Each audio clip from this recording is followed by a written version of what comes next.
As we always do, let's talk about French Renaissance motifs. Now, some of these are going to be things that we've already dealt with, such as Acanthus, and we've seen this already in the classical world. We would have seen it in the Romanesque had I brought it up, and we're seeing it again here. Now, Acanthus is typically a single leaf, but can refer to some of the foliated vine work that we're going to see moving forward, such as this, where we're seeing plant life used. And there are variations to Acanthus, to what we commonly see. For example, here, Louis XIII, XIV, XV, and XVI. After which it kind of loses its head, and it's a mess. But we're going to see Acanthus change over time. In fact, the forms of Acanthus can identify the style of furniture, the style of furnishing in a space. We also see the fleur-de-lis. Now, this is a stylized lily. In French, fleur means flower and lis means lily.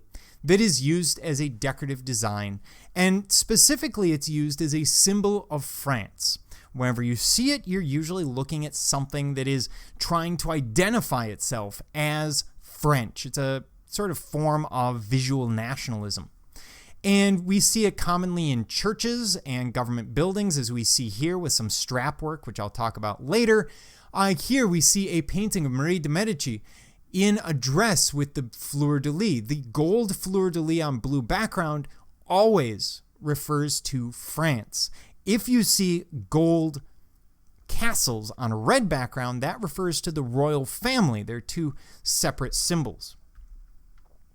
We'll also see the use of monograms quite commonly, and there are two forms of monogram that we see through this period.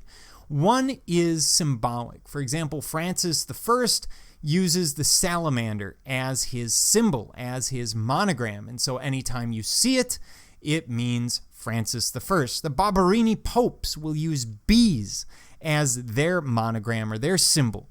And of course, they're Italian, but if you go to the Vatican, you will see bees everywhere.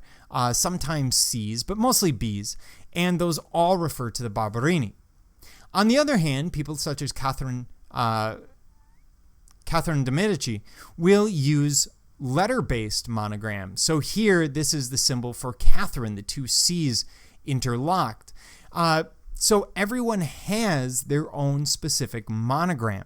Whereas today we tend to think of monogram as simply letters in sort of a cursive or calligraphic form. We also see foliated scroll work. Now foliated scrolls and Acanthus are very, very similar, but this is going to have a continuous wavy stem-like motif from which the leaves will blossom. So we have this constant motif. Usually there's a spiral off, creating more leaves. This is very similar to the arabesque when we talked about Islamic art. It can also incorporate other forms, such as little babies, because naked babies are a fantastic decorative element. Then we have the arabesque. Now, the arabesque in France is different than the arabesque in Islam. It's different than the arabesque elsewhere. In fact, in France, what they call arabesque is what I would have called in Italy grotesque. So it's kind of same thing, different terminology. The reason it's different is because France is so much closer to Spain, which had been until very recently a Moorish territory or an Islamic territory. So they're going to use slightly different terminology, but it's basically the same thing. Anything in the Arabic style is going to be referred to as arabesque. And by the way, the rug you see on the right is actually created by French artisans trying to mimic Islamic design principles with some Western elements thrown in. Then we see rosettes. These are round, stylized flower designs. They're going to be commonly used, for example, in ceilings or anywhere where you might have a pullback for a drape and you have that little mount next to the window. That would have a rosette at the end of it. It's a really common element, and this can be any stylized flower except for a Tudor rose, which would be a whole issue in and of itself. But we'll deal with that when we get to England. We also see the use of shells. Now, shells are interesting. Shells have meaning. Specifically, this shell. It refers in part to beauty, to fertility. And you go, how does a shell mean beauty and fertility? Well, because it's associated with the goddess Venus and her birth. She's born of sea foam. She floats to the shore on a shell, typically being depicted as some kind of scallop shell or cockle shell or something along those lines. And so we get this symbolism.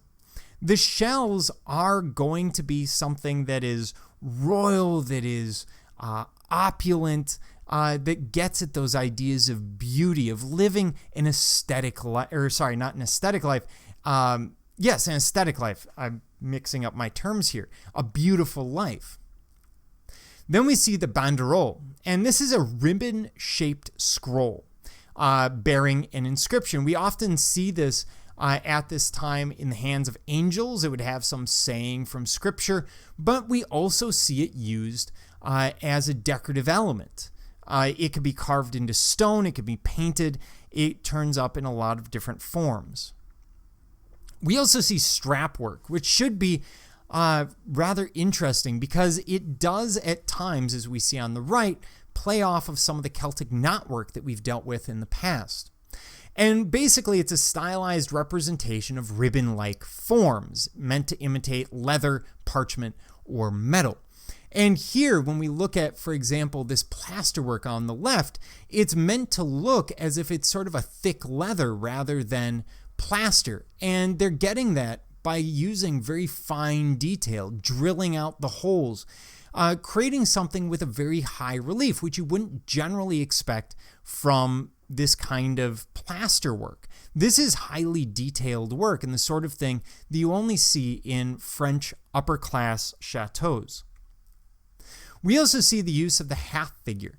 Now, this is often going to be used as a transitory figure, a transitional figure between the vertical of a column and the horizontal of the lintel above him. And it's just adding an aesthetic or beautiful element to that transition. Obviously, you could just have a column up here too, but why do that when I can beautify it? Typically, the half figures will be male. Occasionally, they are female. They're always going to be topless.